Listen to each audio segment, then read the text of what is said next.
Hello दोस्तों, नमस्कार। आपका स्वागत है अपने ही यूट्यूब चैनल स्ट्रॉन्ग मैथ 2.2 में। ठीक है, आज हम बताने वाले हैं क्लास 10वां का ऑब्जेक्टिव समांतर श्रेणी चैप्टर 5। ठीक है, तो मैंने टोटल 60 तक मैंने सवालों को हल कर चुका हूँ पिछले वीडियो में। ठीक है, अगर आप वीडियो को नहीं देखे तो जाके आप प्ले लिस्ट में आप वीडियो को देख सकते हैं। ठीक है, आज हम इस वीडियो में शुरू करने वाले 61 नंबर सवाल। ठीक है, तो देखिए 61 नंबर सवाल करें, यदि समांतर श्रेणी का सामान्य पद 5n-7 है तो इसका प्रथम पद होगा कौन। ठीक है, देखिए यहाँ पर 5n-7 है तो इसका प्रथम पद होगा कौन।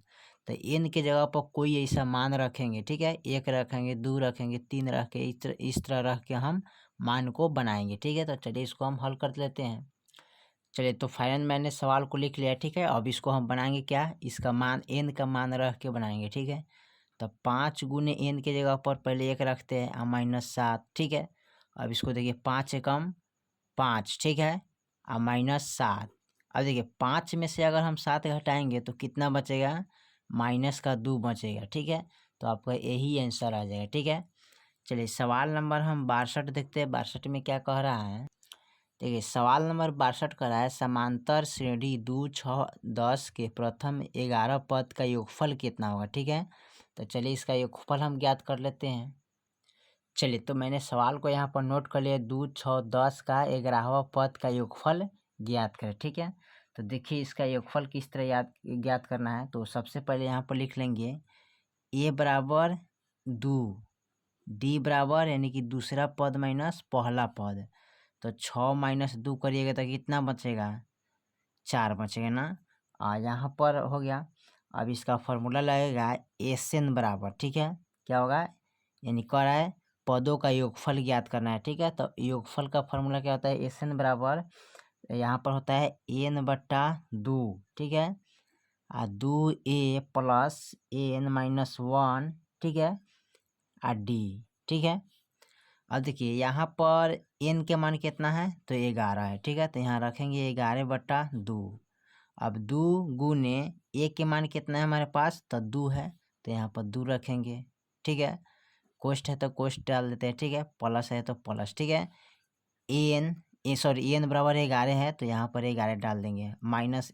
ठीक है, d के मान कितना आया है, 4, तो यहाँ पर 4 रख देंगे। ठीक है, अब देखिए इसको गुना करेंगे, कैसे गुना करेंगे, यहाँ पर ध्यान दीजिए, 11/2 के 2 रह जाएगा ना, गुने 2 दूनी 4 प्लस। ठीक है, 11 में से 1 गया, कितना बचेगा, 10। ठीक है, तो यहाँ पर लिखेंगे 10 और गुने 4। ठीक है, फिर लिखेंगे इसको 11/2। ठीक है, यहाँ पर देखिए 10 चौका 40। ठीक है, तो यहाँ पर लिखेंगे गुने 4 और प्लस 10 चौका 40। ठीक है, फिर इसको हल कर लेंगे n/2। ठीक है, n/2 लिखेंगे। ठीक है, और यहाँ पर 40 और 4 कितना हो जाएगा, 44 हो जाएगा। अब इसको कटा देंगे। ठीक है, 2 दूना यहाँ पर कट जाएगा कितना, सॉरी यहाँ पर 11 होगा, 11 दीजिएगा। ठीक है, 11। अब 22 दूना 44 हो गया। ठीक है, अब इसको गुना कर लीजिए, 11 गुने 22, तो 22 दूना 22, 11 दूना 22, हाथ में 2, 11 दूना 22, 22 2 24, यहाँ तो यानी कि 200 कितना हो जाएगा, 42 हो जाएगा। यही आपका आंसर हो जाएगा। ठीक है, चलिए सवाल नंबर हम देखते हैं 63 नंबर सवाल को। 63 नंबर सवाल क्या कह रहा है, देखिए 63 नंबर सवाल कर रहा है, यदि किसी समांतर श्रेणी का nवां पद 5 -3 ओ n हो तो इसका सार्व अंतर क्या होगा, d कौन होगा। ठीक है, तो देखिए n का गुना में कौन है, 3, तो 3 हो जाएगा। तो चलिए इसको हम हल कर लेते हैं कॉपी पे। चलिए मैंने सवाल को नोट कर लिया। ठीक है, अब इसमें देखना है nवां पद कौन होगा। ठीक है, तो nवां पद वही होता है, यानी कि ना सॉरी सार्वंतर, तो सार्वंतर वही होता है जो n के पद गुना n के गुना में हो। ठीक हो, तो n के गुना में कौन है, -3, तो यहाँ पर -3 आपका आंसर हो जाएगा। ठीक है, चलिए सवाल नंबर हम 64 की तरफ बढ़ते हैं। 64 में क्या कह रहा है, देखते हैं इसको। ठीक है, सवाल नंबर 64 कर रहा है यहाँ पर 21, 18, 15 का कौन सा पद शून्य है। ठीक है। 21, 18, 15 का कौन सा पद शून्य होगा, ठीक है। तो चलिए इसको हल कर लेते हैं। चलिए मैंने सवाल को नोट कर लिया है, ठीक है। चलिए इसको हल कर लेते हैं। तो इसमें पूछा है कौन सा पद शून्य होगा, ठीक है। तो सबसे पहले यहाँ पर लिखेंगे a बराबर 21 है, ठीक है, प्रथम पद। और d बराबर यानी कि दूसरा पद माइनस पहला पद। तो 18 गुने 21 कर देंगे, ठीक है। तो 18 यहाँ पर देखिए 18, 19, 20, 21 यानी कि माइनस का कितना हो जाएगा 3, तो 3 लिखेंगे, ठीक है। अब उसके बाद यहाँ पर क्या करेंगे, ए एन बराबर, तो ए एन बराबर यहाँ पर क्या मान है, यहाँ क्या दिया है शून्य है, तो शून्य लिख लेते हैं, ठीक है। अब चलिए इसका फार्मूला हम नोट कर लेते हैं। तो फार्मूला इसका क्या होता है, ए प्लस एन माइनस 1 डी बराबर ए एन, ठीक है। तो ए का मान कितना टोटल हमारे पास 21 है, ठीक है। तो यहाँ पर 21 लिख लेते हैं, ठीक है। तो यहाँ पर 21 लिखेंगे प्लस एन माइनस 1 डी के मान कितना है -3 बराबर इसका मान कितना है शून्य, तो शून्य लिख लेते हैं, ठीक है। चलिए उसके बाद क्या करते हैं, इसको यहाँ पर इनको लाना है एन माइनस 1 बराबर, ठीक है। तो 21 बट्टे -3, तो 3 सत्ते क्या हो जाएगा 21 हो जाएगा, ठीक है, कट गया बराबर 0, ठीक है। अब हमको क्या करना है एन में, तो यहाँ लिखेंगे एन माइनस 1 बराबर 7, एन बराबर तो 7 प्लस, देखिए माइनस में है तो बराबर का इधर लाएंगे तो प्लस में जाएगा 1 हो जाएगा, ठीक है। तो 7 1 कितना होता है 8, तो एन बराबर हमारा कितना आ गया 8वां पद, 8वां पद 0 होगा, ठीक है। इस तरह आप लिख सकते हैं, ठीक है। चलिए सवाल नंबर 65 को देखते हैं अगले। देखिए सवाल नंबर 65 दिया है, तो 65 में कह रहा है समांतर श्रेणी √7, √28, √63 का चौथा पद क्या होगा, ठीक है। तो चलिए इसका चौथा पद हम ज्ञात कर लेते हैं। तो चलिए मैंने सवाल को नोट कर लिया, ठीक है। इसका चौथा पद हमको निकालना है, ठीक है। तो सबसे पहले क्या करेंगे, √7 का 7 होता है, ये नहीं टूटता है, ठीक है। इनको तोड़ेंगे तो ये कैसे टूटेगा, यानी कि ये टूटेगा 4 गुने 7 7 चुका 28 हो जाएगा, ठीक है। 63 कैसे टूटेगा, तो यहाँ पर होगा 9 सत्ते 63 होता है जी ना, यहाँ पर 9 गुने 7 लिखेंगे, ठीक है, यानी कि 9 सत्ते 63 होता है। चलिए तोड़ दिए, इनको तोड़ना है तो ये 7 नहीं टूटेगा तो 7 के साथ हो जाएगा। 28 टूटने वाला है तो 4 गुने 7, 63 टूटने वाला है तो 9 गुने 7, ठीक है। चलिए तो यहाँ पर लिखेंगे 7 के साथ, √7 के साथ, ठीक है।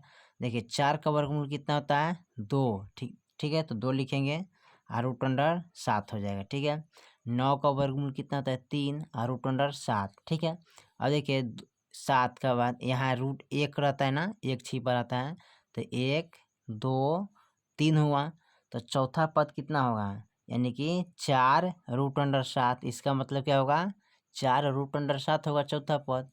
तो यहाँ पर लिख सकते हैं इसको √, ठीक है, 7 यानी कि 7 गुने 4 गुने 4, यानी कि रूट के अंदर डबल 4 होगा, तब ना हमारा बाहर एक 4 निकला होगा, ठीक है। तो इसी तरह बनाएंगे, तो इसको अब क्या करेंगे गुना कर लेंगे, ठीक है।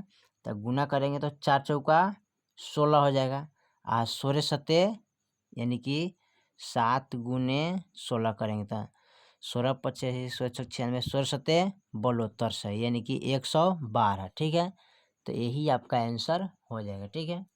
चलिए सवाल नंबर हम 66 को देखते हैं। 66 में क्या कह रहा है, देखिए सवाल नंबर 66 कह रहा है यदि 2/3 कोमा 2 ए कोमा 2 1, 2 किसी समांतर श्रेणी का 3 क्रमांक पद होगा तो ए का मान इसमें नया।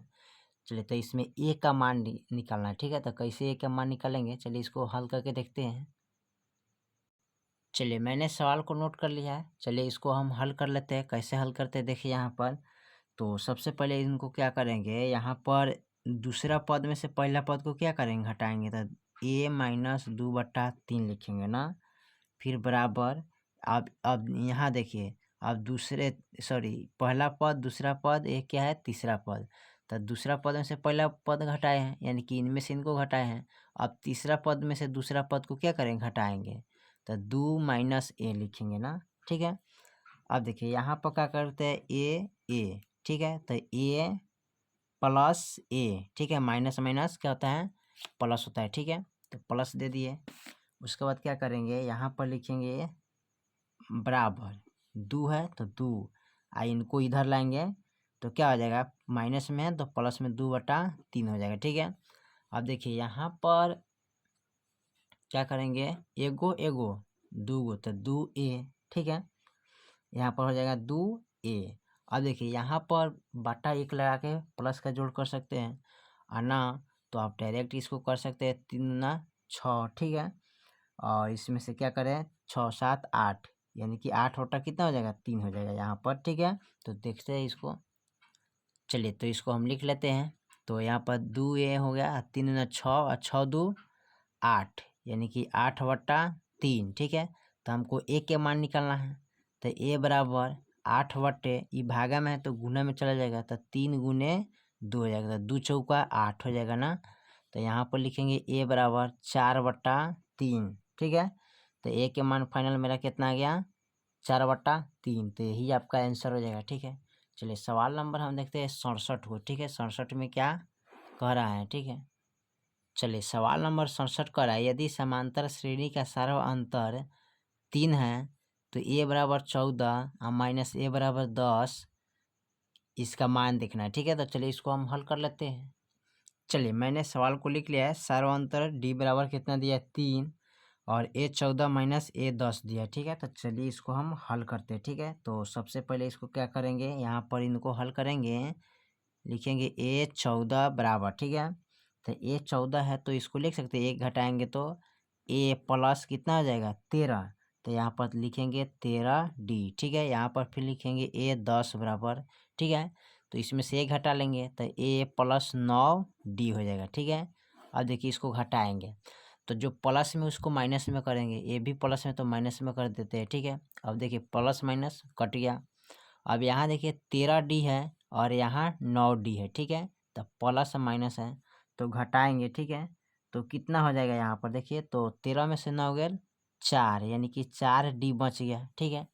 तो 4d बच गया तो d के मान हमारा फाइनल कितना है, 3, तो d के जगह पर इसको रख लेंगे, ठीक है। तो 4 × 3 और 4 × 12, तो यही मेरा आंसर हो जाएगा, ठीक है। चलिए सवाल नंबर हम 68 को देखते हैं।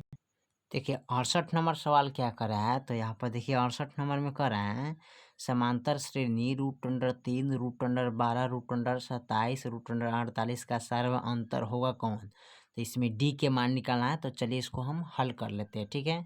चलिए तो इसमें हमें निकालना है क्या, डी का मान निकालना है, तो चलिए देख लीजिए। तो डी के मान निकालने के लिए क्या करते हैं, दूसरा पद माइनस पहला पद, यहाँ लिख लेते हैं दूसरा पद माइनस पहला पद, ठीक है। तो दूसरा पद कितना है, √12, और पहला पद कितना है, √3, तो यहाँ पर लिखेंगे √12 माइनस √3 कर देते हैं, ठीक है। और देखिए इनमें से जब घटाएंगे तो कितना बचेगा हमारे पास, 9 बचेगा, यानी कि √12 कितना बचेगा, 9 बचेगा हमारे पास, ठीक है। तो जब √12 9 बच गया तो इनको क्या करेंगे, और फिर देखिए यहाँ पर √12 9 है, तो √9 के अंदर कितने 3 है, ठीक है, सॉरी, तो √3, इसको हम क्या करते हैं, तोड़ेंगे, ठीक है। इसको क्या करेंगे, तोड़ेंगे।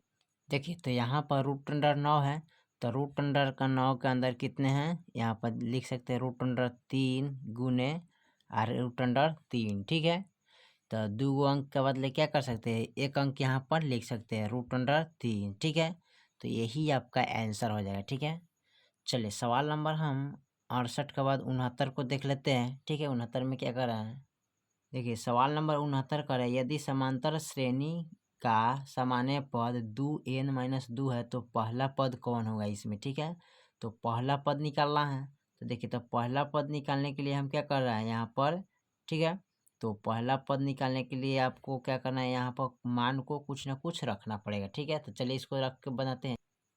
अब देखिए इसमें पहला पद हमको ज्ञात करना है, ठीक है। तो एन की जगह पर कुछ ना कुछ रखेंगे, तो यहाँ पर 2 गुने एन की जगह पर 1 रख लेते हैं, ठीक है, -2, और यहाँ 2 एकम 2 और -2, अब 2 में से 2 गया 0, तब पहला पद हमारा क्या हो जाएगा, 0, ठीक है। चलिए सवाल नंबर 70 को देखते हैं। 70 में क्या कह रहा है? चलिए सवाल नंबर 70 हमारा दिया है, निम्नलिखित में कौन समांतर श्रेणी में होगा। ठीक है, तो इसमें देखना है कि कौन समांतर श्रेणी में होगा। ठीक है, तो समांतर श्रेणी में देखिए यहाँ पर इसका वो अंतराल नहीं आ रहा है ना। चार में से 2 गया तो 2, 8 में से 4 गया, कितना बचेगा 4, और 16 में से 8 गया 8, इसका अंतराल नहीं आ रहा है। ठीक है, यहाँ पर देखिए यहाँ पर अंक बढ़ रहा है तो ये भी नहीं है अंतराल में, और 6 में से 3 गया 3। ठीक है, अब 12 में से 6 गया, कितना बचेगा 6, 7, 8, 9, यहाँ भी अंतराल नहीं आ रहा है। ठीक है, तो सी नंबर होगा। जब तीनों ऑप्शन नहीं तो इसका मतलब सी नंबर होगा। ठीक है, तो चलिए सी नंबर को हल कर लेते हैं। चलिए तो इसको देख लेते हैं हल करके। तो देखिए यहाँ दूसरा पद में से क्या करेंगे, पहला पद।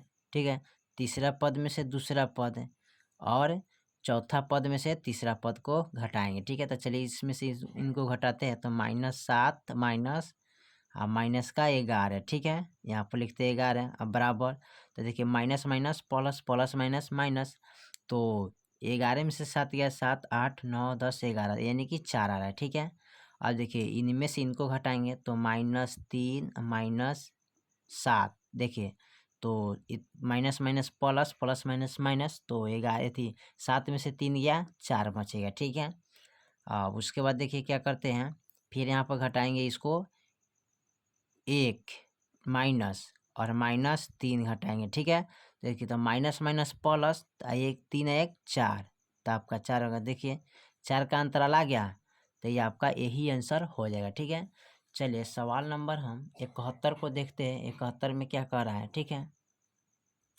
चलिए सवाल नंबर 71 कर रहा है, समांतर श्रेणी 68 63 58 का 10वां पद कौन होगा। ठीक है, तो चलिए इसको देख लेते हैं निकाल के हल करके। चलिए तो मैंने सवाल को लिख लिया है और इसका 10वां पद हमको निकालना है। ठीक है, तो 10वां पद कैसे निकालेंगे?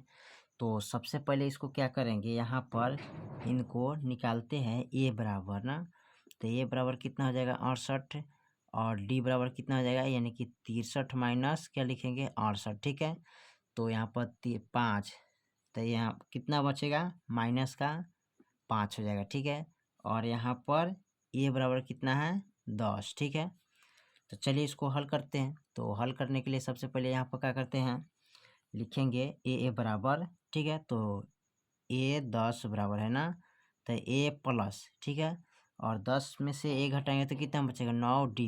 ठीक है, अब चलिए ए का मान कितना है 68, तो 68 लिखेंगे। 9 गुने डी के मान कितना है -5, अब 68 गुने 9 पचे 45, यानी कि माइनस का 45 लिखेंगे। ठीक है, अब इसमें से घटाएंगे तो कितना बचेगा, देखिए अब इनमें से हमको घटाना है, तो 3 बचेगा यहाँ पर। ठीक है, 5 6 7 8, और 6 में से 4 गया 2, यानी कि 23 बचेगा। ठीक है, तो यही आपका आंसर हो जाएगा। ठीक है, चलिए सवाल नंबर लास्ट हम देख लेते हैं 72 को। ठीक है, 72 में क्या कह रहा है, देखिए सवाल नंबर 72 कर रहा है, समांतर श्रेणी 5 9 13 7 का nवां पद होगा कौन। ठीक है, तो चलिए इसको हम देख लेते हैं हल करके। तो चलिए मैंने सवाल को नोट कर लिया। ठीक है, इसमें कह रहा है कि हमको nवां पद निकालना है। ठीक है, तो सबसे पहले लिखेंगे ए बराबर 5, डी बराबर दूसरा पद माइनस पहला पद, तो 9 में से 5 गया, कितना बचेगा 4। ठीक है, nवां पद निकालना है। ठीक है, तो एन बराबर क्या होता है व्हाट, तो यहाँ पर लिख सकते हैं ए प्लस, ठीक है, n-1 डी। ठीक है, तो ए के मान कितना है 5, तो यहाँ पर 5 रखते हैं, n-1, और डी के मान कितना लाए हैं, तो डी के मान 4 है, तो 4 लिखेंगे। ठीक है, अब देखिए इनको लिखेंगे 5, सॉरी यहाँ पर इस तरह नहीं, अब इनको लिखेंगे n-1 बराबर। ठीक है, और यहाँ पर हो जाएगा कितना, यहाँ पर चलाएगा, देखिए यहाँ पर इस तरह चेंज नहीं करना, यहाँ पर इस तरह चेंज करेंगे। देखिए तो यहाँ पर इनको गुना करेंगे, इससे इसी में गुना करेंगे, तो यहाँ पर लिखेंगे 5 प्लस 4 से n में गुना करेंगे तो कितना होगा 4n। ठीक है, माइनस, और 4 एकम 4 हो गया। ठीक है, अब इसको देखिए यहाँ पर n है, यानी कि चर राशि है, और ये अचर अचर है, तो अचर को अचर में जोड़ लेते हैं। ठीक है, इनको इनके साथ जोड़ लेंगे। ठीक है, तो यहाँ पर पहले लिख देते हैं 4n प्लस, ठीक है, और 5 4, सॉरी इसमें से घटाएंगे माइनस प्लस माइनस, तो कितना बचेगा 1। ठीक है, तो यही आपका हो जाएगा आंसर। तो यहाँ पर आपका 4n +1 हो जाएगा। ठीक है, तो चलिए फाइनल आपका यही आंसर आ जाएगा। ठीक है, तो आशा करते हैं आपको वीडियो समझ में आया होगा, यानी कि सारे क्वेश्चन हल कर दिए। ठीक है, चलिए फिर मिलते हैं अगले वीडियो में, तब तक ले जय हिंद जय भारत।